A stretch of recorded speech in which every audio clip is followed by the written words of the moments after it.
All sports, all plays. Yeah. All sports, all plays. All sports, all plays. 365, we making up plays. You talking the game, get you to the days. We're high in the court, the dime in the lane. Variety topics, living the same. All presentation, sports information. Hitting the airways, taking the nation. All sport, all plays, like working your faces. Grace at the field, so tie the laces. All sports, all plays.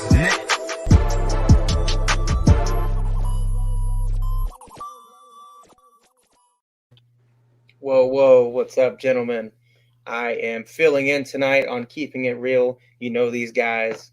They know this whole show, so I'm going to do my best not to screw this up. Sean, Marsh, and Dre, Keeping It Real. How you guys doing? What's going on, fellas? What's going on, Chris? Thanks for joining us today, man. Well, I'll get fired after tonight, but that's okay. That's what we're here for. Nah, man. You know you welcome to you're welcome as long as you keep it real. That's all we ask, man.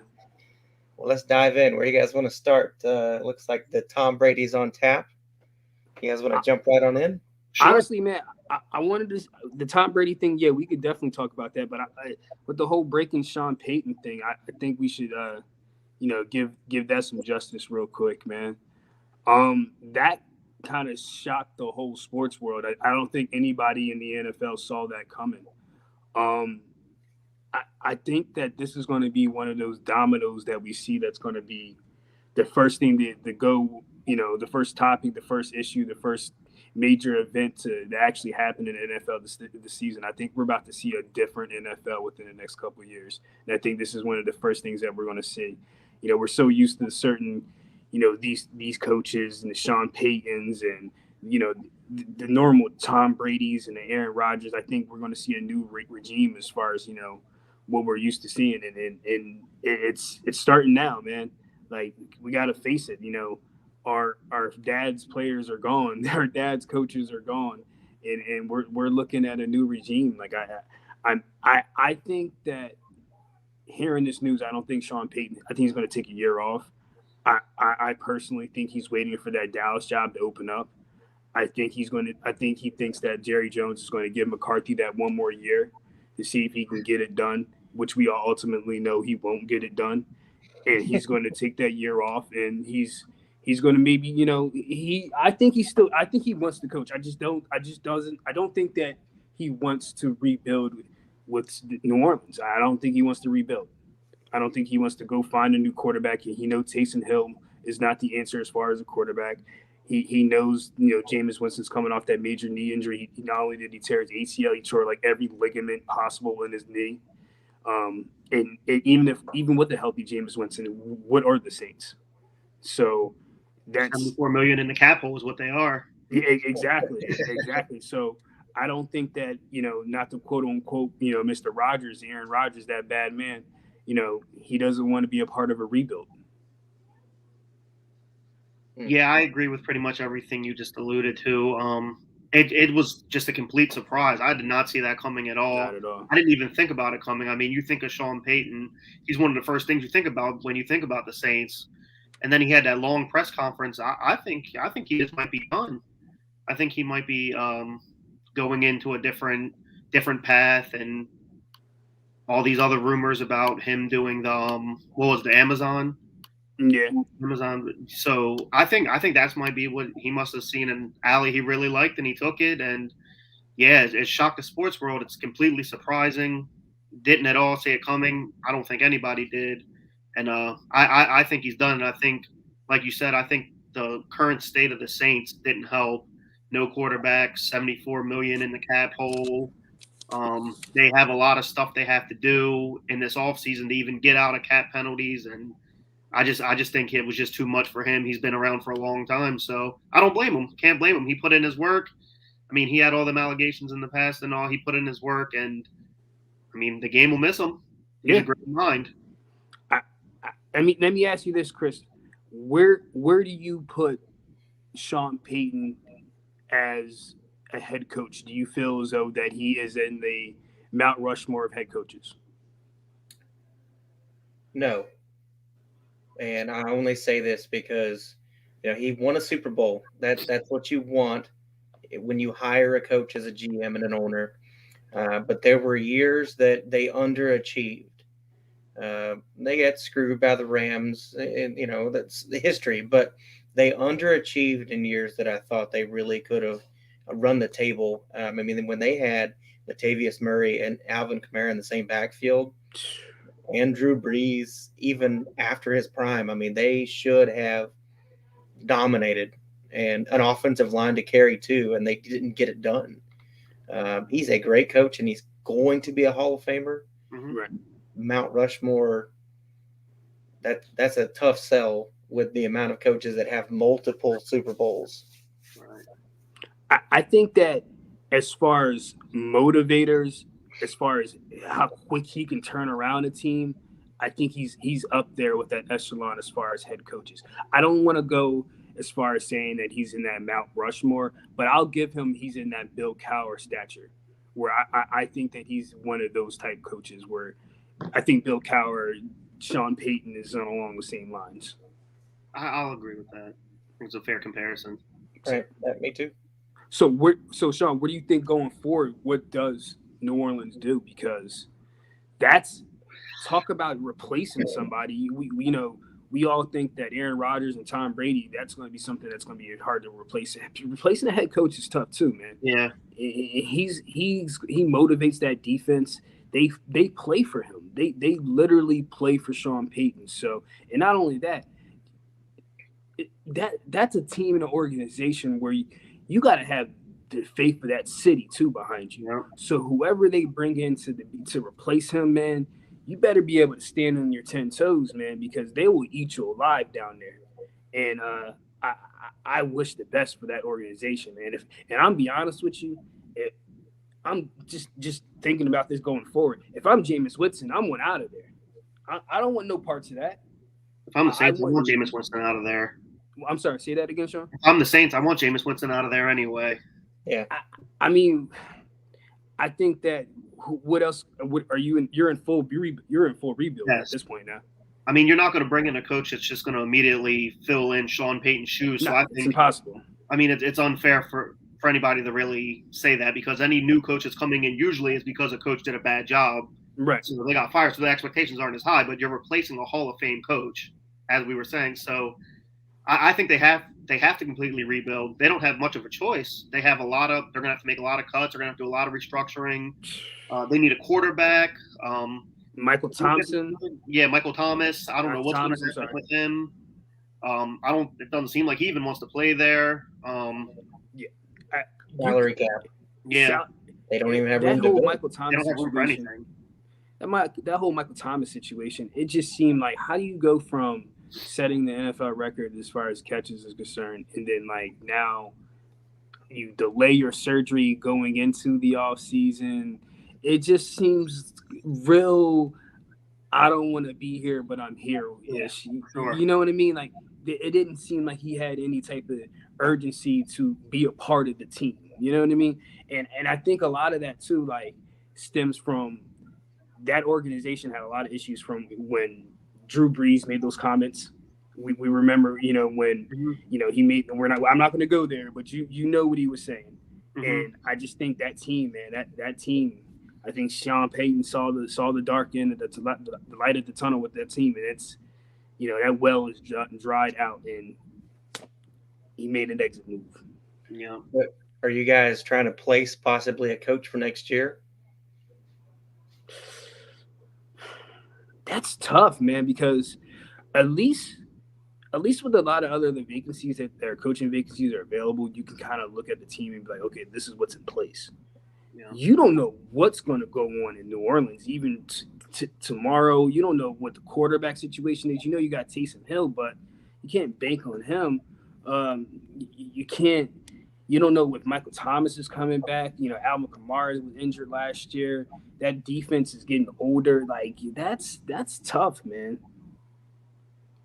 I mean, I'll throw a name in the hat. Jim Harbaugh was linked to the Raiders. I feel like the Raiders are going to keep the guy, the interim coach. I can't pronounce his last name. Yeah, nobody can.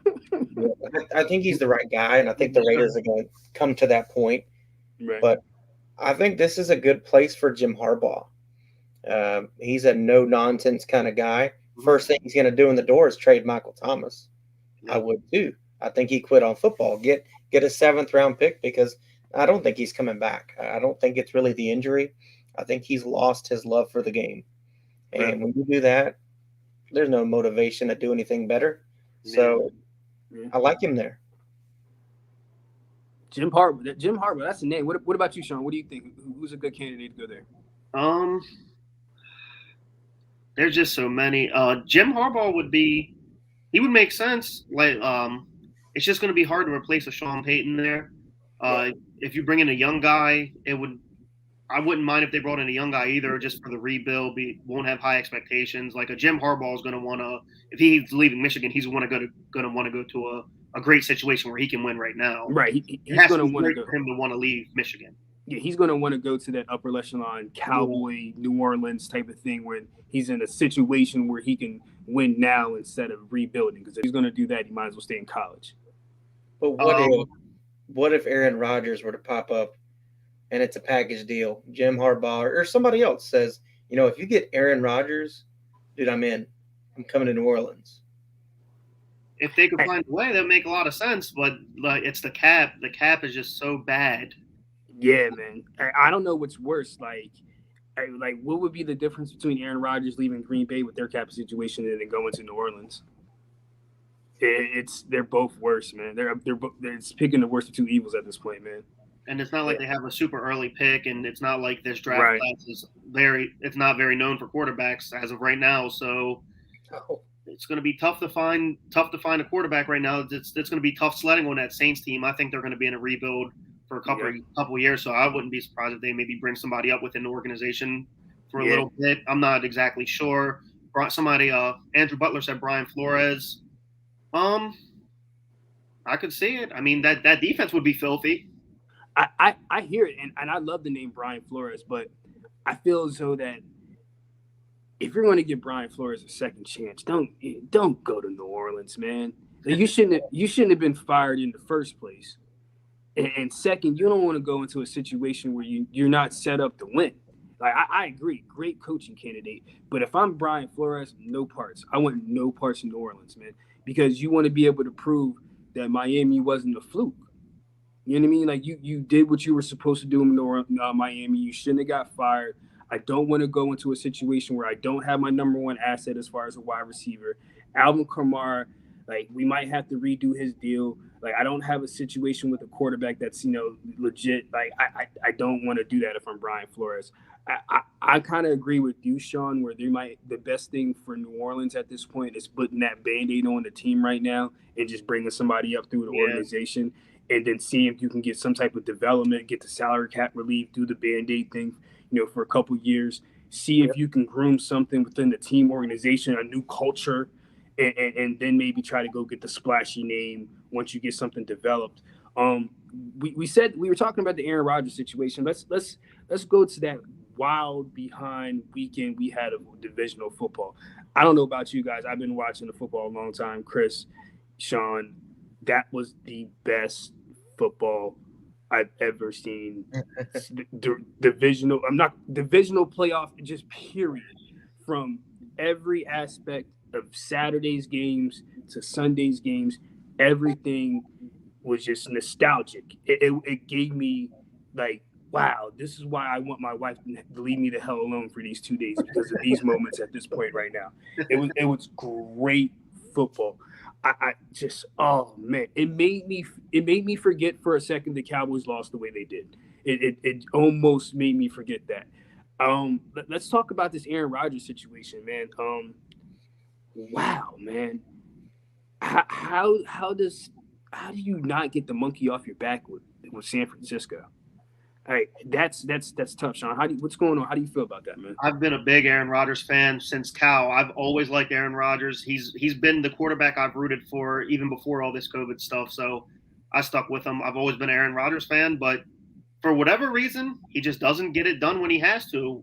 90% of the time, he has one Super Bowl ring, and he doesn't get it done when he has to. Now, what percentage of this game would you put on Aaron Rodgers? I feel like that's a fair question. I mean, the way he acts and how he wants to be paid and how he views himself, you can't lose that game. You can't lose that game against the 49ers when you had to lead by 7 in I believe it was the fourth quarter. Now, granted, he can't control special teams, but you got to punch that ball in the end zone. I mean, you were coming off of essentially a couple-week rest at least. You were saying you were fully healthy. I mean, you had the distractions. You got to put that behind you, and you got to win that game against the 49ers. When you go out and you lose to the Rams, you go out and you lose, say the Bucs would have won, you go out and you lose to the Bucs, that's more understandable. You can't lose the divisional round coming off of a bye to the 49ers. You can't. They had to squeeze into the playoffs in the first place. It just made me feel like Aaron Rodgers, I'll never look at you the same again. You think it tarnishes legacy? I don't. That's tough for me to sit there and say it tarnished his legacy because, okay, let's say this. If you can sit there and say you're going to tarnish Aaron Rodgers' legacy, you have to say you can tarnish Peyton Manning's legacy at one point. Right. I agree. You know what I mean? Because Aaron Rodgers has done the same things, if not better, than what Peyton Manning did in the regular season. But nobody would sit there and say that his downfall of losing to Tom Brady all those years should tarnish his legacy. No, I would never say that. I think Aaron Rodgers now, you're that guy that we got to look at like, yo, bro, chill. Before we give you that credit, like, yo, chill, bro. You didn't get it done, man. Like, you still haven't proven to be even better than the Troy Aikmans at this point. Yeah, I would have thought if he would have got this done, it would have put him over that plat as far as, the Troy Aikmans, the Brett Favres. Like he at this point now, you can still say that he's not the best quarterback ever in Green Bay. Yeah, man. Like, let's be honest. Like, come on now. Like this, if you look at statistically, like he's not even better than what Brett Starr was, man. You know what I mean? Like efficiency wise, he was. But I can see the argument. Yeah. So you think it did tarnish his legacy? I'm not gonna say it tarnished his legacy because I'll never take away what a man did. Right. Because he earned every accolade that he's given. He's a legend. He's a legend, man. He's a legend. But I think that when it comes down to the playoffs, you don't hold no weight with me, man. I can't trust you. If porn star Jimmy goes into this was set up for you. This was set up for you to win, bro. There's no reason why you scored one touchdown, bro. Yep. You scored one touchdown. There's nothing you can say like you didn't do enough, and you've proven over time and time again with this specific team, bro. Against like you can't get it done against, and like now what do you do? What do you do with Aaron Rodgers? Like, to me, if I'm Aaron Rodgers, I'm calling it quits because you have to look at it like this. I don't think there's many teams in the NFC right now that can really do anything with an Aaron Rodgers. The only team I can really see potentially doing anything is maybe going back to Green Bay. But if it goes back to Green Bay, that financial situation, the salary cap is so bad. We were just talking about it with New Orleans. It's bad there. They're not going to be able to bring back him and Devontae Adams at the same time. It's financially impossible.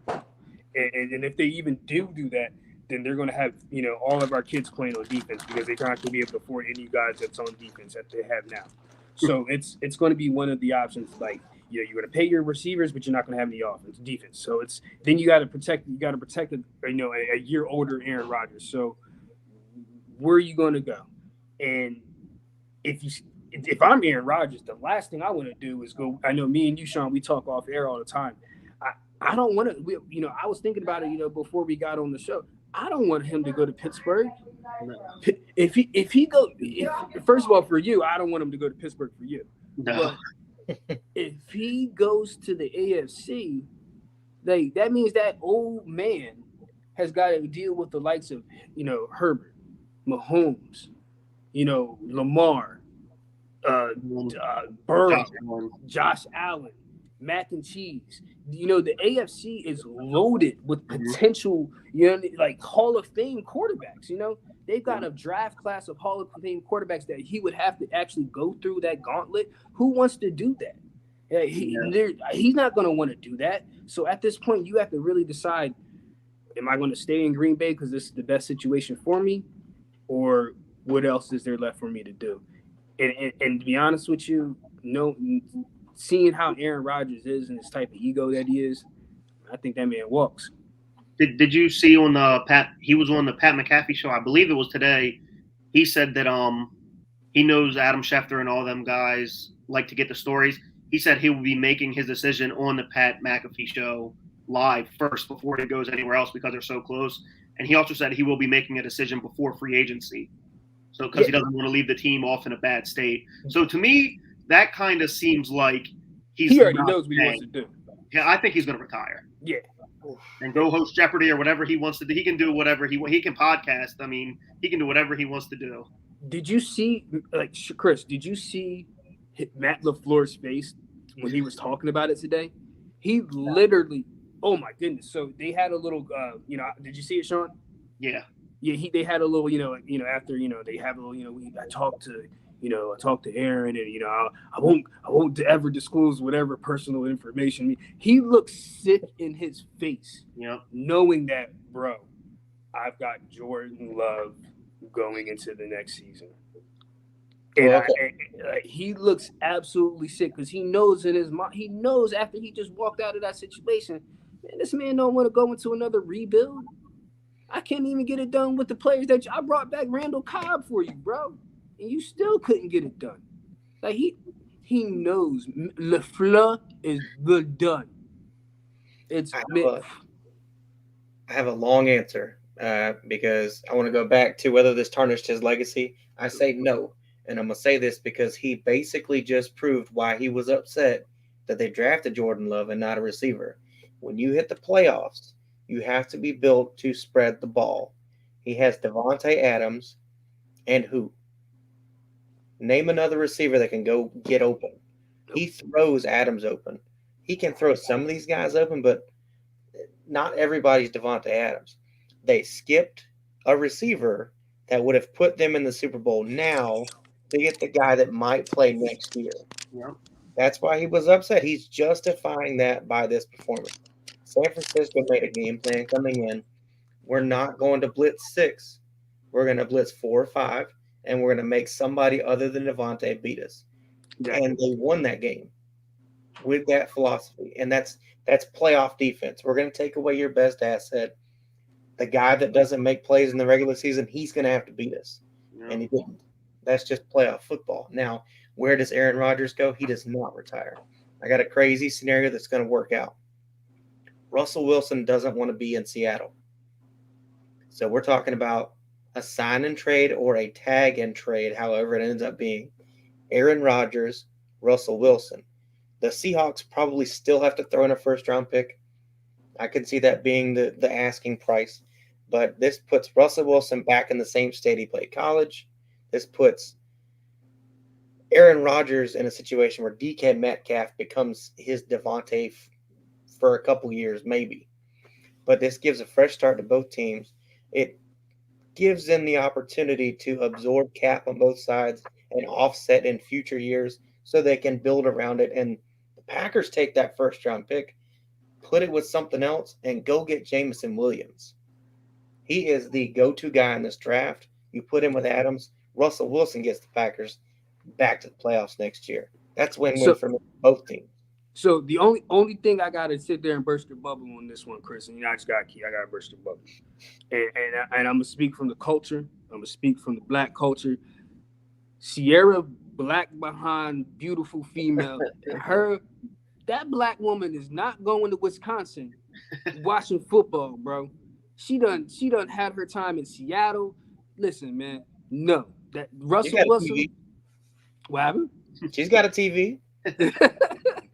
That would be a good. That would be a great sign and trade. I never thought about that situation when thinking about NFC teams. Potentially where Aaron Rodgers can go. I think that could work. Because maybe Pete Carroll is that one coach that could honestly work with Aaron Rodgers that's left in the NFC. That is a great idea. I definitely think Russell Wilson is somewhere that's going to be gone. He's definitely going to be gone.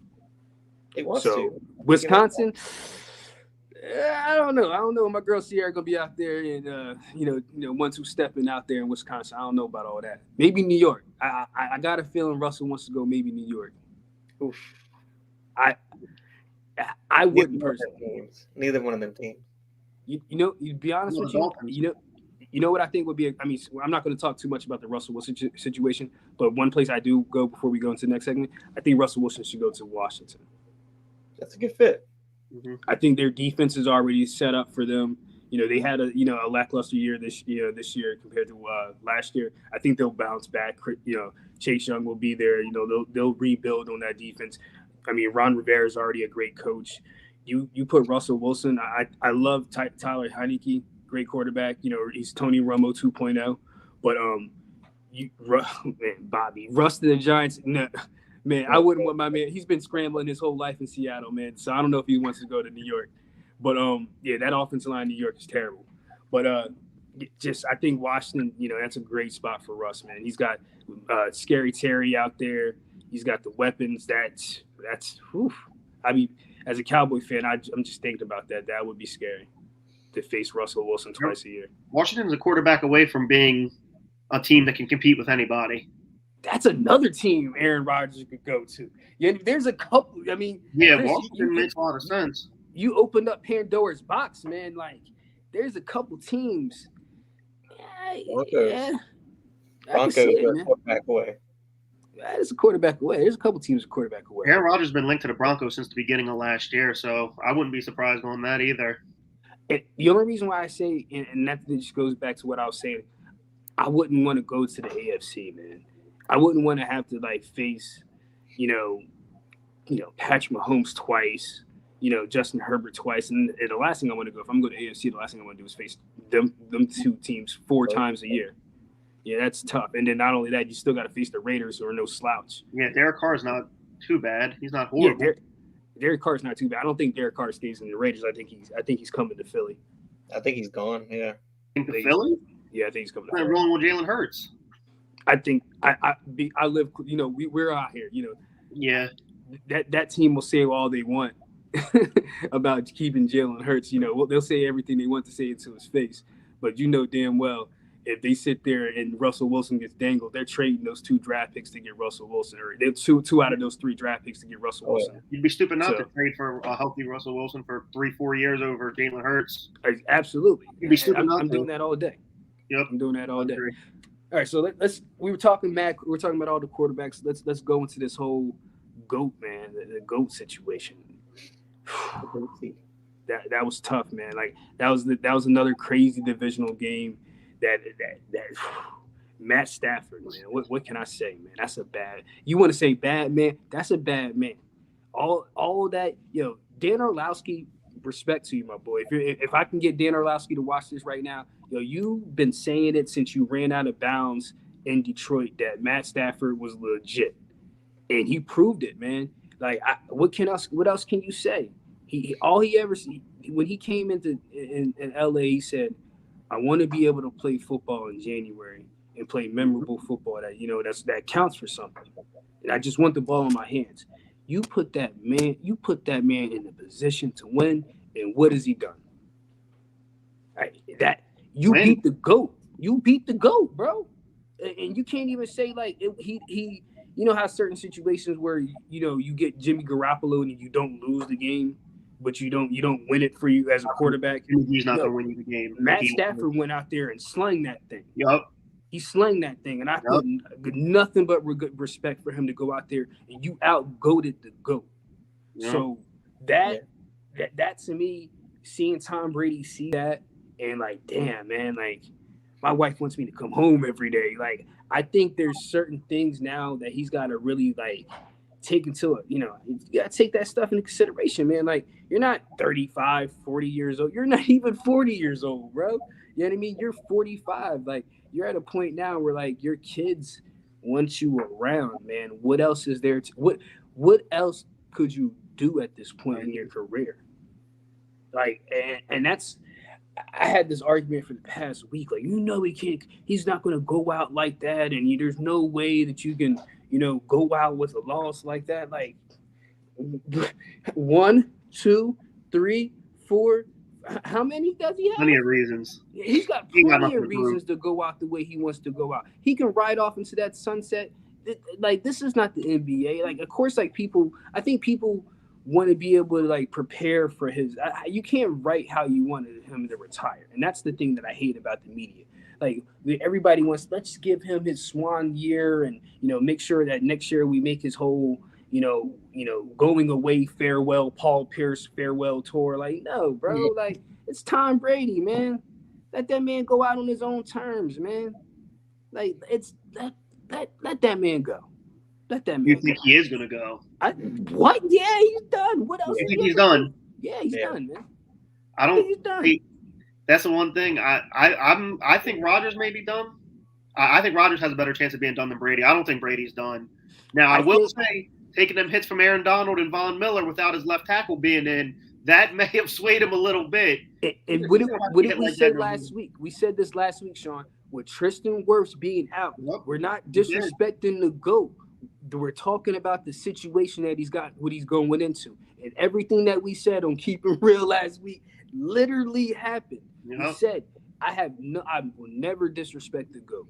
But I'm telling you right now, the situation that he's going into with everything he's got going into this game is not looking favorable to him, man. He almost goated us right again. I think he's done because he looks at this team as a whole. I mean, they were a complete package. They just needed a quarterback. Yep. Year 2, it's a little diluted, AB situation, injuries for sure. But, next year, this defense is going to be imploded. I don't know that they can afford to bring back but maybe 3 or 4 of those guys. And I think there's 11 guys on defense, all free agents. Yep. I think he evaluates that. He's like, if I can't carry this team, I'm going to go down with a losing record. And can Tom Brady do that? What is he going to be, 46? I think he'll be 45 next year. 45? Can he do that at 45? Maybe, but does he want to? He has nothing left to prove. That doesn't even sound right. He'll be 45 playing quarterback. And just saying that as a normal person, like, I hear you. He's done, bro. Like, there's no way you come back and, like, to even start to hear with the whole Gronk situation. I don't know if you guys, he was like, I'm going to take a couple, a little bit of time to figure out. Gronk ain't coming back if Tom ain't coming back. Like, those two probably are icing in the same tub right now. Like, they go hand in foot. They're not. He's not coming back. He's got nothing less to prove. He's hit every accolade. He doesn't want to go into a situation where, like you said, Chris, there's nobody on that. They brought back every starter last year. Mm-hmm. Yeah. There's no way they bring back half the starters of last year. Can't afford it. They can't afford it, man. You cannot afford it. Like, and then not only that, the ones that you might be able to bring back on minimum deals, that's the Dominic Sues and stuff like that. They're on their last leg of that prime of their career. They can't keep up that same high level competition level of the NFL that they've been playing. No, there's no way, bro. There's no way. And he doesn't want to sit back and say, do I want to sit back and compete? Luckily, like, the only saving grace that he has, if he wants to come back, is that he's in a trash division. Yeah, that's the only saving grace that he has, because unfortunately he gets to face another version of the NFC East when he's going against the Falcons, rebuilding Saints, and Carolina. So you'll get in the playoffs, but can you build a team that's going to be able to compete in a Tom Brady competing type of manner? And I just don't see that, and I don't think he wants to do that. Like Josh Nagel said, he did lead the league in yards and touchdowns, so he can still compete at a high level if he wants to. That Rams game may have put him a little closer to retirement. I don't personally believe he's gonna walk away this year. I do think next year will be his last year, though. But I don't know. I mean, it's up in the air. I could for sure see it either way. That's just my hunch is he'll give it one more whirl. If he gives him one more whirl, I honestly see it being like being a married man. I just feel like his wife's looking at him like, again. You know what I mean? Like, again, like, what, babe, come home. That's what I like, bro. Yeah. just stay home, man. Like, yo, I'm at a point now. I'm starting to get worried about you. How long you gonna be able to keep this up? Like, come on, man. Like, you're literally like one play away from breaking your hip, old man. River, you about to get game checks and Social Security checks. Can you imagine him out there with like an artificial leg because he lost it? He broke it. And he's like, I'm still gonna win it. Yeah. Like Tom Brady's got Lieutenant Dan legs out there and still probably trying to compete. It just doesn't make any sense. So, let's go into the other AFC games. We talked about the Aaron Rodgers and the Tom Brady situation. Great NFC games, but man, that boy Smoking Joe. Like I don't know if that's one of the games where I had to sit back. Did he win that game, or did Tennessee lose that game? Because you sack him 9 times, but then Ryan Tannehill thinks he's wearing a Dolphins jersey. Yeah. It just Joe Burrow did what he was supposed to do. Mind you, he did what he was supposed to do. But Ryan Tannehill, man, that's terrible, bro. I had the Titans winning the AFC, and they're out. And Ryan Tannehill, like, I'm looking at that team now, like, and if I'm Derrick Henry, if I'm AJ Brown, I'm Julio Jones, and I'm coming back one more year. I'm looking at Ryan Tannehill. I'm like, bro, like, you can't get it done when it really matters, man. Like, and it's messed up because, like, what else what's the alternative? Aaron Rodgers. What happened? Aaron Rodgers. Every team that needs a quarterback is Aaron Rodgers on there. Everywhere you want to go, Chris, no matter who. Aaron Rodgers. What's Bryce 1 + 1? Aaron Rodgers. Bryce Young. He's leaving school really early. He's coming. It's a crazy situation. Now that Joe Burrow, man, like, he literally, it looks like he's been here before. It literally to make a throw. What'd you say, Chris? He's not afraid to make a throw. That's the difference. No, he's standing and get hit. Yeah. Yep. To make a throw. He's fearless, man. He literally showed. Listen, man, I'm gonna get it done. If I mess up, didn't complain. His offensive line looks like a JV team out there. Like, If you sit there and we're all like, the Chiefs are going to win, you're tripping. You can't sit there and cold-heartedly be able to sit here in your heart of football knowledge and be like, there's no way Joe Burrow. That man literally got sacked 9 times and still won the game. Yeah. I don't think that's ever been done in the playoffs. So for you to sit there and cold-heartedly think that he doesn't have a chance, Joe Burrow's the type of guy that'll go out there and get it done. Now, Sean, you know I'm a betting man. I will never put my money against Patrick Mahomes in the AFC Championship game. No, I will not. It's going to be Chris Jones that's going to be the problem. I'll sprinkle some money, on the Bengals money line here and there. But, bro, like, that man, Joe Burrow, Cincinnati, if I'm the Bengals after this year, I'm not putting a penny into my offense. I mean, my defense. I'm putting every dollar I spend going to the next offseason is all on the offensive line. Draft picks, all offensive line. I'm doing anything and everything to protect my investment at this point because Joe Burrow, man, and not only that, he's an older quarterback than compared to what these other 2-year, 1-year quarterbacks are. He's what, 25, 26 already? Yeah, he's somewhere close to that. So coming off that major injury too. So you want to be able to take the next 2-3 years of Joe Burrow and use them very, very, very, very carefully. So you have to protect him. You have to protect him, man. That was amazing to watch. I felt like I seen the next up and coming star as far as quarterbacks watching Joe Burrow. So I'll say that the Titans lost that game more than Joe Burrow won that game. But the Bengals defense also is not getting the credit that they deserve. And the Bengals kicker is definitely not getting the credit that he deserves. Burrow threw 0 touchdowns. He did make the throw to Jamar Chase when it was needed. So he came through when it mattered.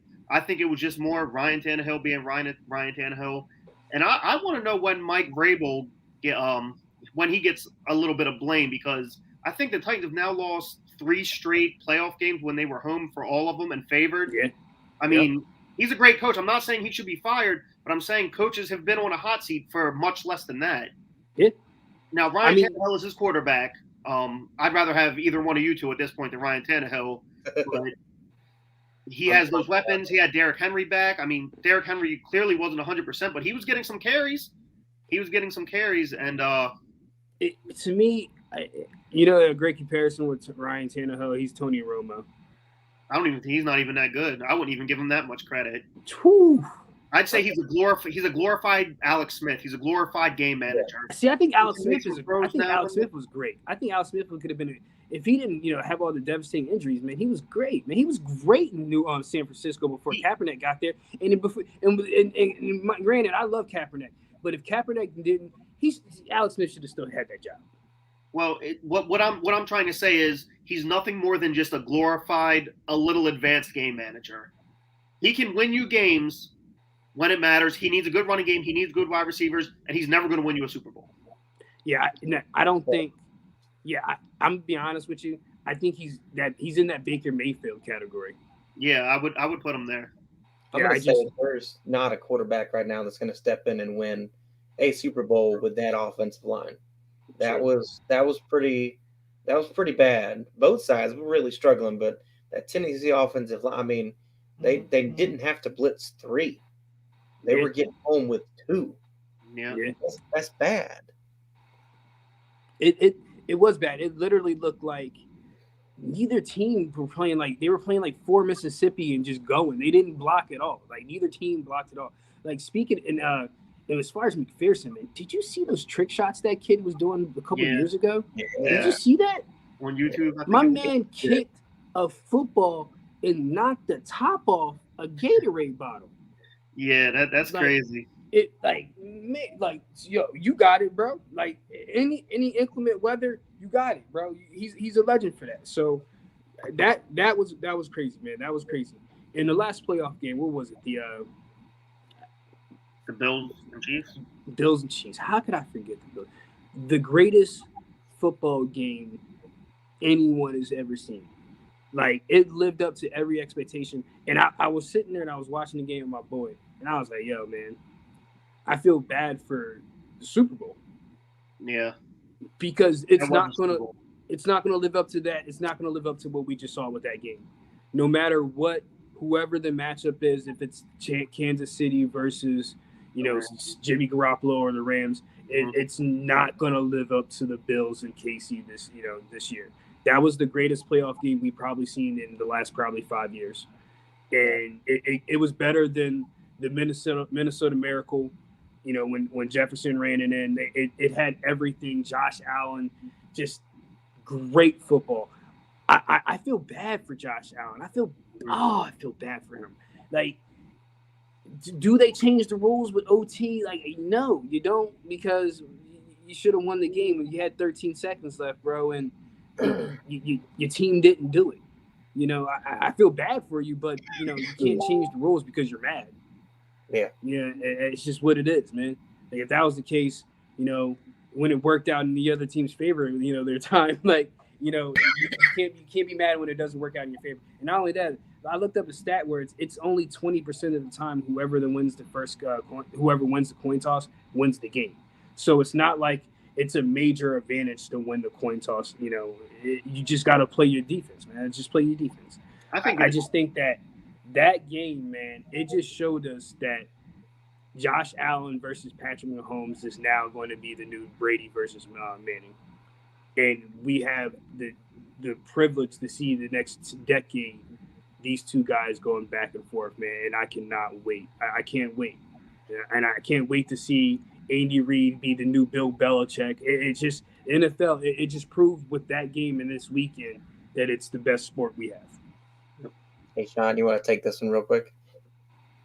Coming from a Giants fan, let me hear your opinion on the New York Football Giants, Daniel Jones, Saquon Barkley, and that whole situation. Yeah. Before I get into what we were talking about, I'll say this real quick.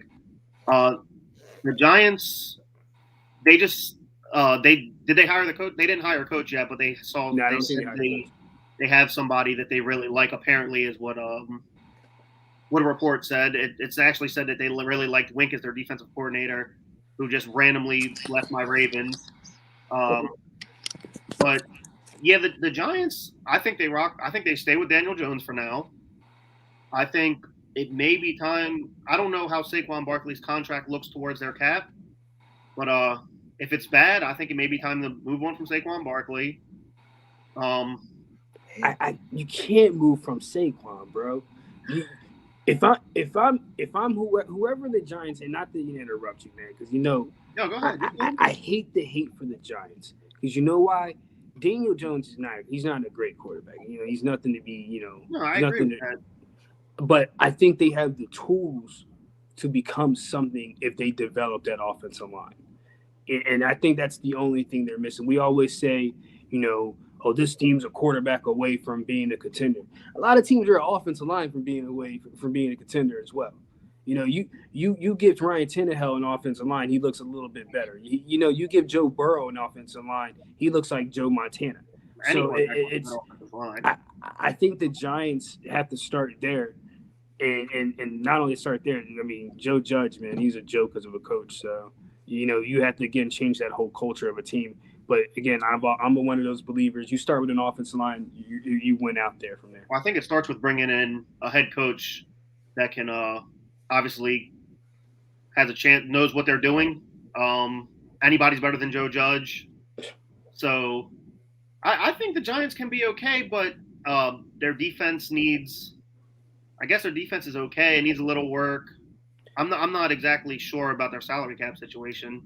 Their salary cap's not the worst situation, but I mean, you go. How do you draft Tony and who was the big Holiday guy they signed in the offseason? Holiday. Yeah, Kenny Holiday. You trade up to get Tony. You get Kenny Holiday, and neither one of those guys get 1,000 yards. Did either one of them score? What happened? I don't think Kenny Holiday even scored. Exactly. Matter of fact, not even 1,000. You didn't even score a touchdown, bro.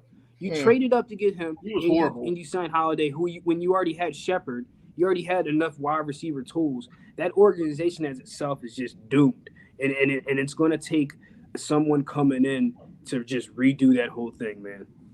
Yeah, Galladay was – him and Allen Robinson were the two biggest, disappointment wide receivers this season. Yeah. At least Allen Robinson was franchise tagged, I believe. Galladay got a contract, and it's a terrible contract, and he was just completely garbage. Now, in his defense, the offense really wasn't good either. So, but I mean, he when I watched Giants games, now they were on TV a decent amount. For some reason, they were on primetime a lot. He was getting targets. I mean, he was just either covered, not getting opened. I don't know what's up. I mean, but you got to look at it like this, before they're going to be good, in my opinion. When he was getting targeted, he probably had 2.7 seconds to even make recognition the ball was coming, because Daniel Jones or whoever, Mike Glennon, was probably throwing the ball for fear, for fear at their point. And just looking at just on the defensive side, man, they had Bradbury, who was a stud the year before, and I don't even think anybody mentioned his name as a cornerback last year or this year. So. That team again, man. That's a culture team that just needs to change. The culture needs to change. They need to get somebody that's going to be a leader, and until they do that, they'll be stuck in the fourth place in the NFC lease, which is terrible. That sounds terrible. Fourth place in the NFC lease. Oh my God, it's got to be terrible. I wanted to get to the Bills and Chiefs game real quick. Yeah. Something tells me when the NFL has their end of the year meetings and Roger Goodell and everybody sits together, they're like, this is why we made all these rule changes against defenders. These high scoring games, this is what we want. They put this on a model on a TV and say, this is what we need for. This is what sells NFL games, bro. These two new generation quarterbacks, mobile, throw on the run, make plays with their legs. These two guys are the two best quarterbacks in the NFL. I said it before this game. I said it going into this postseason. These two guys are just absolutely phenomenal. I'm not a huge Chiefs fan. I don't like the Chiefs at all, but Patrick Mahomes is just completely phenomenal. And Josh Allen is as well. And it's not even fair, with the Chiefs. Bro, when you get to a third down situation, it's like you guarantee they're going to get it, bro. I literally watched that whole game, and Chris, I know you watched the game as well. I mean, you can piggyback on this. Didn't it seem that every time the Chiefs got into a third down situation, it was like, no worries, 3rd and 7. And nobody's around. I'm just going to Patrick Mahomes and scramble around and get the first down. They could not. You cannot stop that man. And even Josh Allen. Josh Allen was running people over like a freaking fullback. He's like ridiculous, man. Like you said, Sean, this league, they're going to put that game on film and be like, this is what the NFL needs to be.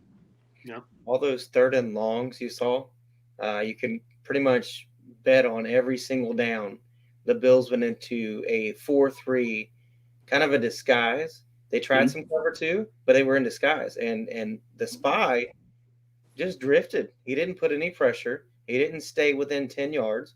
He just kind of stood there. Matter of fact, there was a crossing route on one of those 3rd and longs. Kelsey started left and went right across the middle, and the spy followed him. I don't understand why, but the spy followed Kelsey, and Mahomes just, okay, well, that leaves the entire middle open. Yeah, so, with bad defense. And that play, I know exactly the play you're talking about. Like, he literally was trying to guard the sideline and literally faked left, went right, left the whole middle of the field open. And it's like Patrick Mahomes had that 1 second window to get it in there, and that was ridiculous, man. Yeah. And that's a bad, man. That's a bad. If you're a spy, you have one job, and you don't follow anybody. You follow just the quarterback. You follow the quarterback, and you just damn, that's breakdown, man. The problem with trying to spy Mahomes is you're either taking somebody away from pass rush or you're taking somebody away from coverage. Yeah. So then you have a Travis Kelce, you have a Tyreek Hill, you have McCole Hardman, who also runs a 4-3. You have a Pringle, who's a decent wide receiver in his own right. And you have all these other weapons. You have Mahomes, who can make every single throw, running at every single angle. That team can just beat you in too many different ways. Their defense came on, clearly not in this game, but this team, they just caught fire at the right time. And this team is just so scary to beat. And I'll never bet any team they play against. I'm picking the Chiefs to win if I have to pick. And I hate them, but it's just the truth. This is literally probably the best, and this is probably the scary thing about it. This is probably the best weapons he's had. Yeah. If you look at collectively what he has all together, this is the best weapons he's ever had. So, man, with a better offensive line too, I'm betting the house this weekend. Kansas City run line all day. I agree. Now I wanted to get to this real quick too. I do think the overtime rule should change. First of all, I don't think grown men should ever be able to tie after they're playing their tail off for 60 minutes of football. That's obviously regular season. In playoffs, with a game like that, the coin toss definitely decided the game because both of those defenses are so tired they were on the field almost the entire game. So I do think that the overtime rule should change, but I don't know what exactly you can do to change it. I don't know if you can just play a full 15-minute quarter. Yes. It's either that or you can do something close to college, but just put them at like their own 40, and then each team touches the ball. But then you can get up to really high-scoring games, and then you have a game next week if you win in the playoffs. But I think something has to be done other than a team not touching the ball in overtime. A 15-minute quarter would be the most ideal to me. But you can't sit there and say that. Like, there's 3 aspects to the game. Like, what if all of a sudden you kick it off and they fumble, and all of a sudden you won a coin toss, but now all of a sudden you're in better field position because the team fumbles? Well, they're on special teams. That's not because of a coin toss. I can't change the rules because it didn't work out in your favor this time. They've already changed the rules once, though. That's the thing. It used to be you can just get a field goal to win, so it's not like they've never changed the rules before. And I think that a lot of people want the rules changed. So I think they will revisit this. Not saying anything will happen, but I mean, Josh Allen came out. He was clearly disappointed because he lost. But right. He said, I mean, if we would have gotten ball first, we would have won, which is probably not 100%, but probably true. I would say give them the full 15 minutes, let them play the quarter, and have a mercy rule. If you get more than one score ahead, it's game. You score a touchdown, you get a field goal, it's over. I'm cool with that. You don't want to see a 21-point lead in overtime, but have rules in place. And I'm saying this because Josh Allen did deserve a chance to defend, to Yeah. get a score back. And it was good to see a walk-off like that, but can you imagine the excitement of the full overtime? I mean, what do they have to lose? They're going to sell more ads, more commercials. They're going to sell more beer at the game because it's going on long. I mean, there's things to gain monetarily as well. I see it win-win. Barely anything to lose except for the players being more tired. But I mean, they wanted to play. They're the ones that want to change. So You want I to play, agree. give it your best. Don't forget the betting aspect of the game. Yep. You get an extra 15 minutes. You got a lot of live bets. You seen the thing where a guy hit 1,600 in the last 13 seconds? No. Wow. FanDuel had a thing where it was like plus 1,600 for the Chiefs to win in 13 seconds. Somebody put 500 on it. Oh my God. I'm sitting back and I watch stuff like that, and I think, why couldn't I see some stuff like that? why couldn't that be me at this point? All right, so look, we wrapped it up with the football stuff. Let's get into a little bit of basketball, man. The trade deadline's coming up, and it's getting a little interesting, as far as the NBA trade deadline. And one name I want to throw out there, as far as if you think this guy's going to get moved, is James Harden. I got a feeling. I'm not going to say he's going to get moved, but I think I wouldn't be surprised if he's going to get moved. I think that the conversation has been discussed already. I think that him not re-signing and re-upping on his deal is already opening the table for him to want to get out. I also think that Kyrie is definitely playing into a factor of the situation of him not wanting to be there anymore, because ideally he had a vision of what was going to be, and this is not what it is. And I also feel as though that he's one of those type of people who can't be on a type of team when there's 3 alpha males as well. And I think he is one of those type of people where he doesn't mind having a Robin, but he can't have 3 Batmans. Yeah. So I'm not going to say he's going to get traded, but I wouldn't be surprised for the franchise if they traded James Harden for the better of having a potential of having Kyrie full-time and KD full-time. What are you going to have to trade to get a James Harden is going to be a huge factor here. I mean, is any team going to give what they're going to want for a James Harden? I don't think it's likely he gets traded, but like you were saying, I wouldn't be 100% surprised. And I definitely think in the offseason he's going to be going elsewhere. You know the one name I want to say, right? Who, Ben Simmons?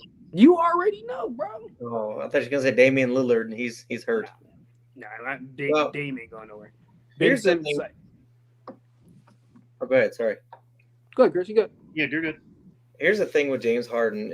Who do you get to replace him? Because Ben Simmons is not going to step in and uplift that team. I mean, they're half a game out of first place in the East.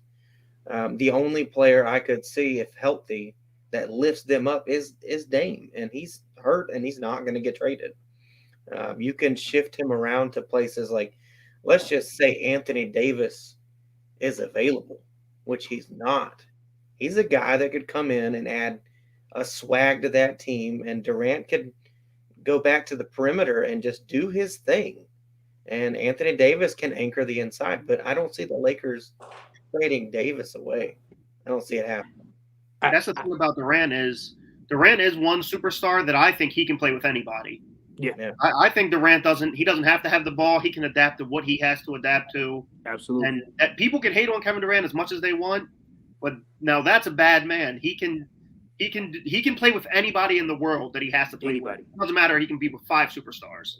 And it's just not the fact that he can play with anybody. That man will be in a club and be like, you know what, man, forget this. I want to go. He's a baller, yo. That's all he wants to do is he's ball. Different. So like he's different from these other NBA typical, NBA basketball players where they're there to play basketball, but they're also there for the extra activities that come along with basketball. KD don't give a damn about all that stuff.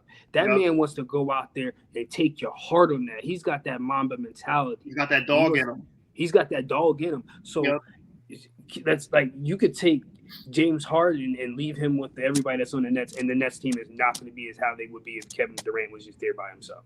Right. So at this point, if I'm the Nets, I'm looking at it like this, like, maybe if I get a Ben Simmons, Tyrese Maxey, James Harden, you do some type of trade like that where you take away the offensive capability of James Harden and subtract it with Ben Simmons, which they're lacking on the defensive end. Because if you watch any of the Nets game, their defense sucks. And to be honest with you, I'd rather take a little bit away of offense and you can slide Patty Mills in and have him be a little bit more of a factor. And not only to mention that Joe Harris is eventually going to come back. So Joe Harris can easily slide in there eventually, be the 2 guard, and you're missing James Harden, but of course that team might be an overall better team with the subtraction of James Harden with which you could potentially bring in. I mean, especially in the playoffs, man, when you need players that can shut down the Jason Tatums, you need that, Ben Simmons, Matisse Thybulle type of guy where they can shut down those scorers. And I don't think there's not one person on the Nets that can actually do that. I mean, KD's a good defender, but the problem is for him to have to defend somebody like that for an entire game, it's going to take too much energy away from his offense. Exactly. He's going to need that. So right. Exactly. And then you need to be able to balance that out. And I just think that the Nets aren't built to win in a play. I think they're great. They can run through the playoffs if they want to, but I think the teams that have more of that continuity, the Milwaukee Bucks, I think those are the teams that are going to come out. Yeah, I'm good with that. So, real quick, I wanted your guys' picks for the conference championships. I don't know if we got to that part. We did. You guys want to talk about who you're going to pick this weekend to go to the Super Bowl? And a little quick input on why. Patrick Mahomes. There's nothing else that needs to be said. I feel like now Patrick Mahomes is entered that Tom Brady realm where I will never bet against Tom Brady or Patrick Mahomes. I think Joe Burrow is a great story what he's done in Cincinnati, but I just think that playing in Kansas City, that all those weapons is just too much. And as far as the NFC, man, that's a toss-up, bro. As much as I feel as though that the Rams should win, I can't hate on porn star Jimmy and that San Francisco defense because, again, we've had games where we've seen, and like, again, me and you talk about this all the time, Sean, where Matt Stafford doesn't show up. And then not only he doesn't show up, that defense looks shaky as hell. Mm-hmm. So there's been times when we've seen the inconsistencies from the Rams, and all I've seen lately – and again, this is the NFL where I only go based off what I've seen lately, and I've seen consistency from San Francisco in all aspects of that team: defense, special teams, offense. So I can't go in 100% and say Rams. So I'm going to say I got like the 49ers. Really? Yeah, I do. I like the 49ers. I just think that it's going to come down to if Jimmy G just doesn't give the game away. I'm going to pick the Chiefs, and I think the Chiefs win by a decent margin, maybe 10 points. I think that their defensive line comes into play with Chris Jones and is it Frank Clark? Frank Clark, yeah. Chris Jones and Frank Clark, and what's the status on the Honey Badger, man? I think it was concussion. They haven't said anything else about it, but he was ruled out pretty quick. So yeah, they're going to need him against those receivers. But obviously, I'm taking the over on that game, just like I told you I was taking over last week, and it was like nearly 80 points.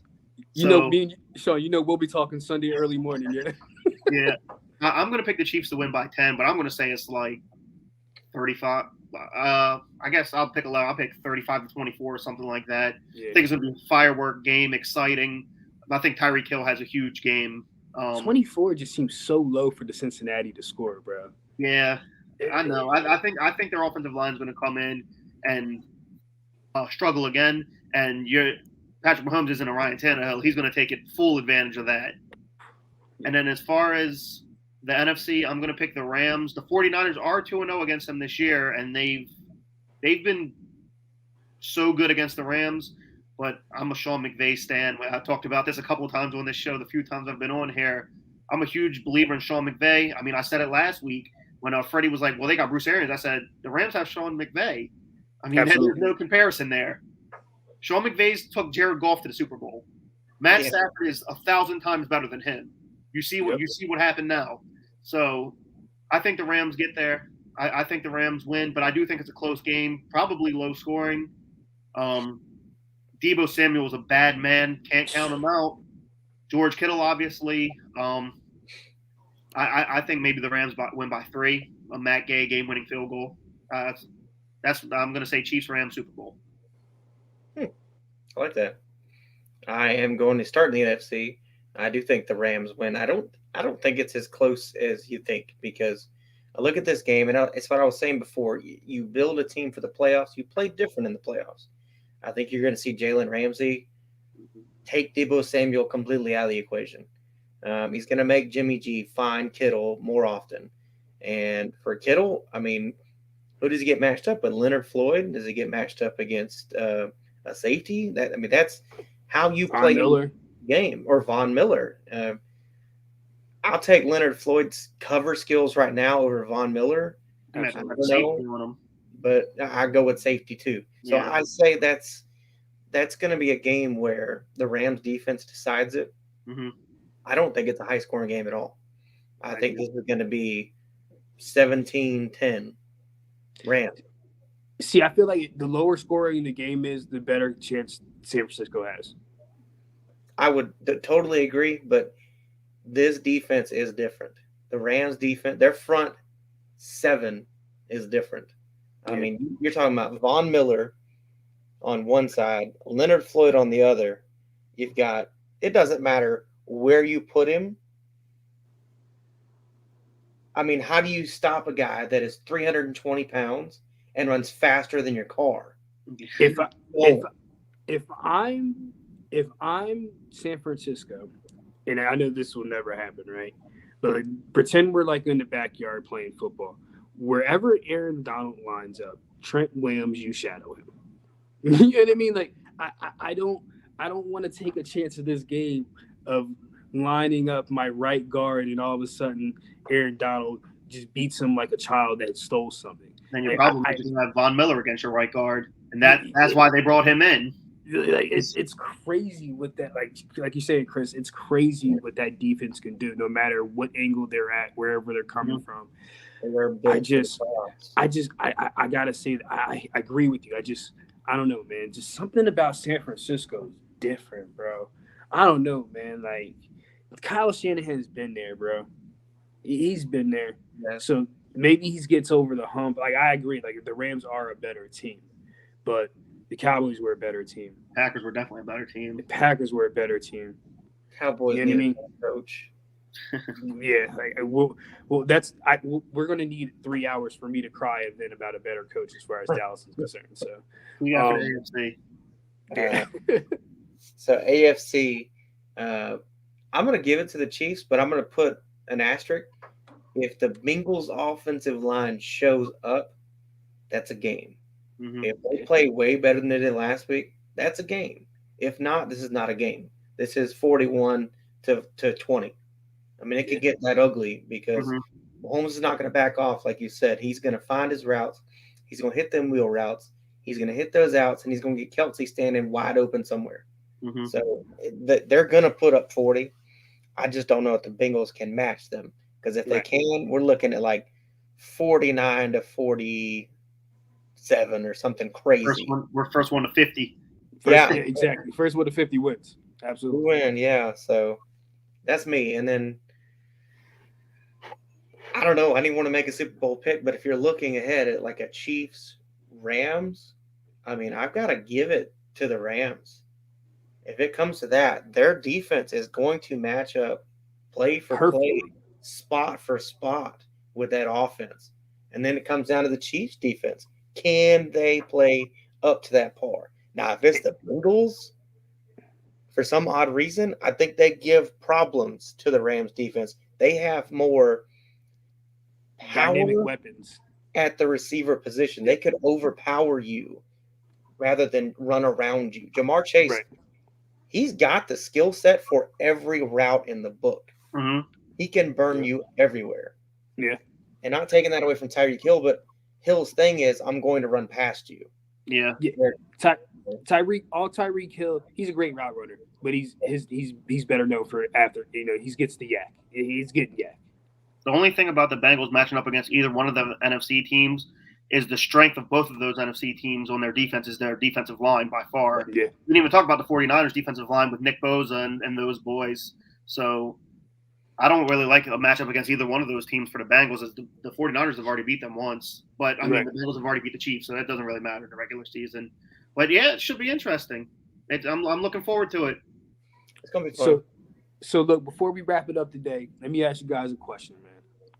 And this, we didn't talk about this, pre-production. Should my boy got in the Hall of Fame today? Barry Bonds? Yeah. Should my boy Barry Bonds got in the Hall of Fame today? There's a lot of people who should be in the Hall of Fame. Yes. 100% yes. Easy answer is yes. 10 times out of 10. And I feel so terrible because I feel like the Veterans Committee they're going to let them. They're going to get him in. Yeah. But doesn't mean the overall purpose of the Hall of Fame is to be able to preserve history. Yeah. And not being able to have Barry Bonds, despite what he did, not being the Hall of Fame, which is the greatest collective group of baseball players ever assembled, doesn't make any sense. It's just it contradicts what the Hall of Fame is. The Hall of Fame for baseball, after all this stuff with the Pete Rose and all this stuff that's happened over the years, it's kind of become almost like a joke at this point. Absolutely, it's not taken as seriously as it should be. The Hall of Fame is the most prestigious thing that you aim for in your career. That's like your goal. Outside of winning rings or whatever, what have you, the Hall of Fame is where you want to be. That is supposed to be the best of the best, and for years it has not been the best of the best, and that's the problem. So yes, he should be. He should be. How do you let my man Barry Bonds? How do you let my man? I love Big Papi, but how do you let Big Papi if he was juicing too? Doesn't make any sense. It's because Barry Bonds was in such a public eye for it. A lot of people didn't even know about the David Ortiz thing. It's no excuse, but I'm just saying, it makes no sense. You can't have somebody positive. That's the only reason. You can't have somebody that was intentionally walked with the bases loaded in a 2-run game because they were scared to pitch to him. And he's top 5 in home runs all time. You can't have him not in the Hall of Fame. It's criminal to even think about that. It really is. It's worse than when Terrell Owens wasn't in the Football Hall of Fame. Absolutely. Absolutely, man. Well, look, guys, Chris, I want to thank you for coming on today. Hell of a show. Sean, you already know my boy. We do this every week. I want to thank you guys for keeping it real with us, and we out of here, man. Appreciate it, Chris. Thank you for coming on. Yeah, man. Thanks for having me. Y'all don't forget to check out the other shows on the ASAP and ASAP Plus. ASAP. I think tomorrow they've got a basketball show. Comes on early. Check it out. Check them all out. Thanks for joining, guys. Y'all have a good one. You too. Free promo. All sports, all plays. All sports, all plays. All sports, all plays. 365, we making up plays. You talking the game, get you to the days. We're high in the court, the dime in the lane. Variety, topics, living the same. All presentation, sports information. In the airways, taking the nation. All sport, all plays, like working your faces. Grace at the field, so tie the laces. All sports, all plays.